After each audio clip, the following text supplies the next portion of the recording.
रामचरितमानस बालकांड बालकांड का शेष भाग हिंदी में सुनिए। हरी हरी हरी हरी मंडियों,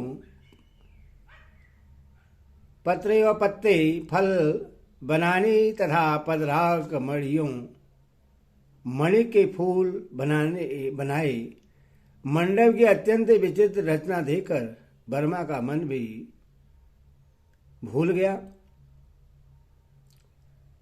बांस सब हरी हरी मंडियों के सीधे और गांठों से युक्त ऐसे बनाए जो पहचाने नहीं जाते थे कि मणियों के हैं या साधारण सोने के सुंदर नाग बेली पान की लता बनाई जो पत्तों से ऐसी भली मालूम होती थी कि पहचान नहीं जाती थी। उसी नागबेली की रचकर और पिचकारी करके बंधन बांधने की रस्सी बनाए, बीच बीच में मोतियों की सुंदर झालरें हैं। मणि पन्ने हीरे और फिरोजे इन रत्नों को चीरकर कोरकर और पिचकारी करके इनके लाल हरे सफेद और फिरोजी रंग के कमल बनाए। भौरे और बहुत रंगों के पक्षी बनाए जो हवा के सहारे गूंजते और कूदते थे। खंभों पर देवताओं की मूर्तियां गढ़कर निकाली जो सब मंगल द्रव्य लिए खड़ी थी।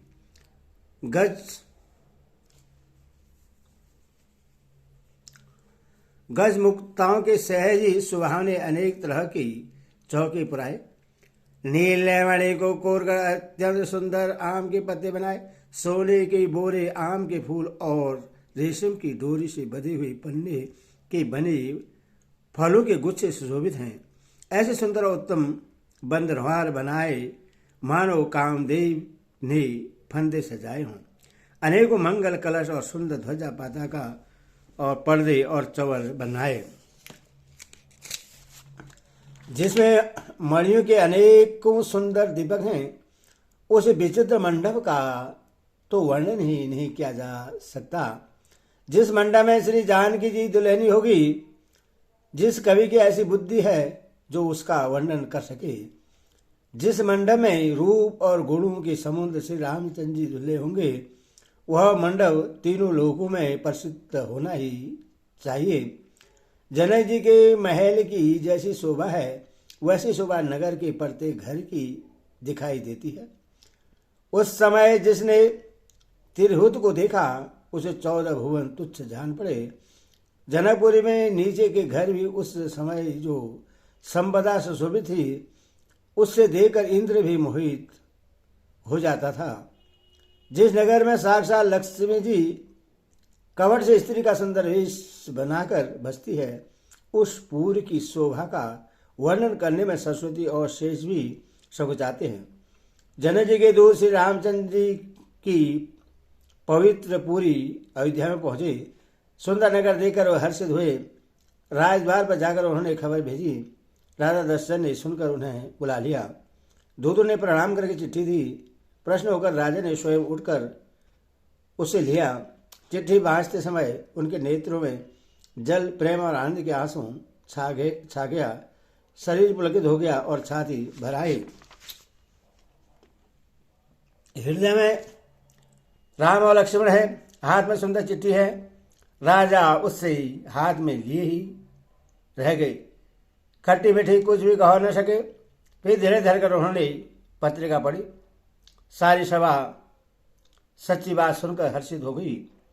भरत जी अपने मित्रों और भाई शत्रुघ्न के साथ जहाँ खेलते थे, वही समाचार पाकर वे आ गए। बहुत प्रेम से सकोचाते हुए पूछते हैं, पिताजी चिट्ठी कहाँ से आई है?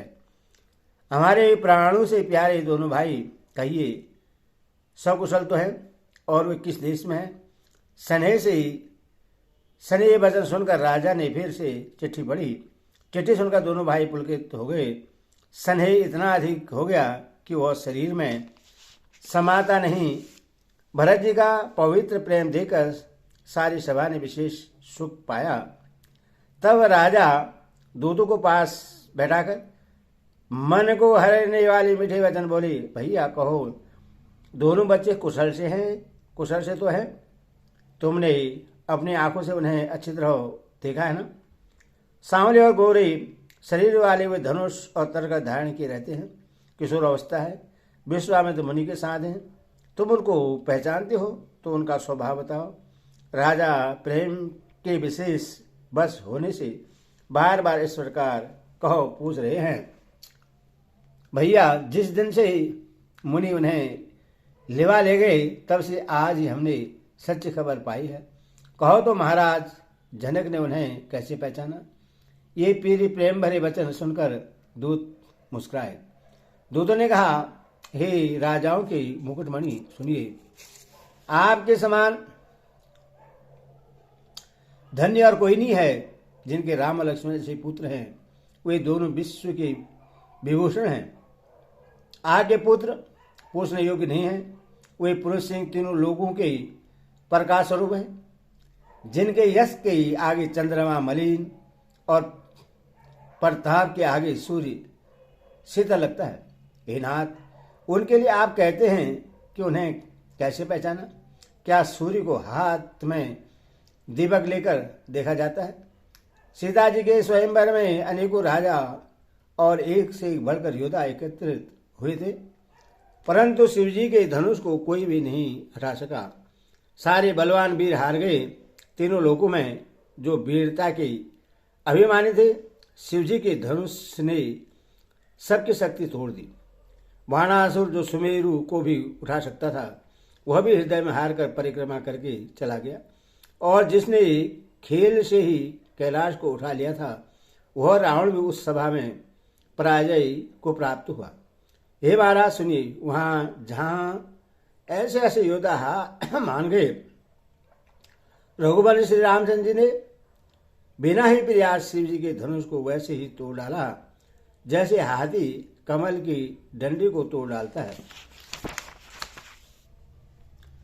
धनुष टूटने की बात सुनकर परशुराम जी क्रोध भरे आए और उन्होंने बहुत प्रकार से आंखें दिखलाई। अंत में उन्होंने भी श्री रामचंद्र जी का बल देकर उन्हें अपना धनुष दे दिया और बहुत प्रकार से विनती करके वन को गमन किया। हे राजन, जैसे श्री रामचंद्र जी अतुल्य बली हैं, वैसे तेजदान फिर लक्ष्मण जी भी हैं, जिनके देखने मात्र से राजा लोग ऐसे कांप उठते हैं जैसे हाथी सिंह के बच्चे के ताकने से कांप उठते हैं। हे देव, आपके दोनों बालकों को देखने के बाद अब आंखों के नीचे कोई आता ही नहीं, हमारी दृष्टि पर कोई चढ़ता ही नहीं। प्रेम प्रताप और वीर रस में पगी हुई दूतों की वचन रचना सबको बहुत प्रिय लगी। सभा से ही राजा प्रेम में मग्न हो गए और दूतों को निशावर देने लगे। उन्हें निशावर देते देखकर यह नीति विरुद्ध है ऐसा कहकर दूत अपने हाथों से कान मूंदने लगे। धर्म को विचार कर उनका धर्मयुक्त बर्ताव देखकर सभी ने सुख माना। तब राजा ने उठकर वशिष्ठ के पास जाकर उन्हें पत्रिका दी और आदरपूर्वक दूतों को बुलाकर सारी कथा गुरुजी को सुना दी। सब समाचार सुनकर और अत्यंत सुख पाकर गुरु बोले, पुण्यतमा पुरुष के लिए पृथ्वी सुखों से छाई हुई है, जैसे नदियां समुद्र में जाती हैं।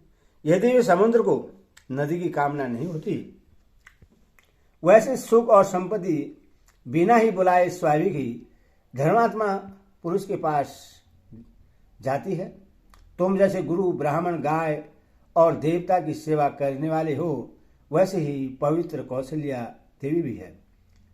तुम्हारे समान पुण्यतमा जगत में न कोई हुआ है, न है और न होने का ही है। हे राजन, तुमसे अधिक पुण्य और किसका होगा, जिसके नाम सर के पुत्र हैं और जिसके चारों बालक वीर विनम्र धर्म का व्रत धारण करने वाले और गुरु के सुंदर समुद्र हैं। तुम्हारे लिए सभी कालों में कल्याण है। अतः डंका बजाकर बारात सजाओ और जल्दी चलो। गुरुजी के ऐसे वचन सुनकर हिनार बहुत अच्छा कहकर और सिर नहाकर तथा दूतों को डेरा दिलवाकर राजा महल में गए। राजा ने सारे रनिवास को बुलाकर जनक जी की पत्रिका बाँच कर सुनाई। समाचार सुनकर सब रानियां हर्ष से भर गई। राजा ने फिर दूसरी सब बातों का जो दूतों के मुख से सुनी थी वर्णन किया। प्रेम में परवलित हुई रानियां ऐसी सुशोभित हो रही हैं जैसे मोरनी बादुनी गरज सुनकर प्रफुल्लित होती है। बड़ी बूढ़ी अथवा गुरुओं की स्त्रियां प्रश्न होकर आशीर्वाद दे रही हैं। माताएं अत्यंत आनंद में मग्न हैं। उस अत्यंत पीरी पत्रिका को आपस में लेकर सब हृदय से लगाकर छाती शीतल करती हैं। राजा में श्रेष्ठ दशरथ जी ने श्री राम लक्ष्मण की कीर्ति और करनी का बारंबार वर्णन किया। यह सब मुनि की कृपा है, ऐसा कहकर वे बाहर चले आए। तब रानियों ने ब्राह्मणों को बुलाया और आनंद सहित उन्हें दान दिए। शेष ब्राह्मण आशीर्वाद देते हुए चले। फिर भिक्षु को बुलाकर करोड़ों प्रकार की निशावरें उनको दी। चक्रवर्ती महाराज दशरथ के चारों पुत्र चिरंजीव हो, यो कहते हुए अनेक प्रकार के सुंदर वस्त्र पहनकर चले। आनंद होकर नगाड़े वालों के बड़े जोर से नगाड़ों पर चोट लगाए। सब लोगों ने जब यह समाचार पाया तब घर घर बधाई होने लगी। 14 लोगों में उत्साह भर गया कि जानकी जी और श्री रघुनाथ जी का विवाह होगा। यह सुसमाचार पाकर लोग प्रेम मग्न हो गए और रास्ते, घर तथा गलियां सजाने लगे। यदि वह अयोध्या सदा सुहावनी है, क्योंकि वह श्री राम जी की मंगलमयी पत्रिका पूरी है, तथा प्रीति पर प्रीति होने से वह सुंदर मंगल रचना से सजाई गई। ध्वजा पताका पर्दे और सुंदर चौरों से सारा बाजार बहुत ही अनूठा छाया हुआ है। सोने के कलश, तोरण, मणियों की झालरें, हल्दी, दूब, दही, अक्षत और मालाओं से लोगों ने अपने अपने घरों को सजाकर मंगलमय बना दिया। गलियों को चतुर्सम से सींचा और द्वारों पर सुंदर चौक पुराए।